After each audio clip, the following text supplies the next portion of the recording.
రాష్ట్రంలో మొదటిసారి పర్యటిస్తున్న ప్రధాని నరేంద్ర మోడీ సభను విజయవంతం చేయాలని అన్నారు మంత్రి హరీష్ రావు. డిప్యూటీ స్పీకర్ పద్మా దేవేందర్ రెడ్డి మెదక్ నియోజకవర్గ కార్యకర్తలతో సమావేశం నిర్వహించారు.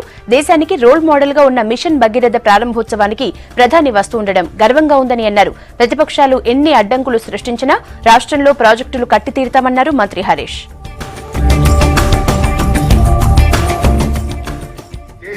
ఫలితం కావచ్చు, మంచి వానలు పడ్డాయి. ఈసారి మక్కలు కానీ పత్తులు కానీ బ్రహ్మాండంగా ఉన్నాయి. మక్కలు పత్తులు మంచి పంట పంటట్టున్నది. రైతులకు చాలా సంతోషం అనిపించింది.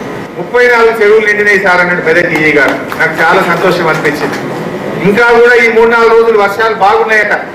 తప్పకుండా సింగూరు కూడా రాబోయే వారం 10 రోజుల్లో నీళ్ళు వచ్చి గణపురం ఆనకట్టకు కూడా నీళ్లు తప్పకుండా ఇచ్చుకుంటామని చెప్పి కూడా నేను మనం చేస్తా ఉన్నాను. మన చెరువులు మిషన్ కాకతీయ కింద మెదక్ జిల్లాకు ఈ 2 సంవత్సరాల్లో 850 కోట్ల రూపాయలు శాంక్షన్ చేసినాం. మరి కేంద్ర ప్రభుత్వం నుండి కూడా రావాల్సిన నిధులు రావాలి. కేంద్ర ప్రభుత్వంతో కూడా సత్సంబంధాలు మెయింటైన్ చేయాలి. మన గౌరవ ముఖ్యమంత్రి గారు అక్కడికి వెళ్ళినప్పుడు ప్రధానమంత్రి గారిని కలిసి మిషన్ భగీరథ కార్యక్రమాన్ని గురించి వివరించి, మిషన్ భగీరథ అనేది మరి రాష్ట్రాలకి ఆదర్శంగా నిలిచే కార్యక్రమము. ఈ కార్యక్రమం గజ్వేల్ నియోజకవర్గంలో మొట్టమొదటి విడత ప్రారంభించబోతా ఉన్నాం. దానికి మీరు హాజరు కావాలని చెప్పేసి ప్రధానమంత్రి గారికి చెప్పడం, ప్రధానమంత్రి గారు అప్పటికే సర్వే చేసుకున్నారు.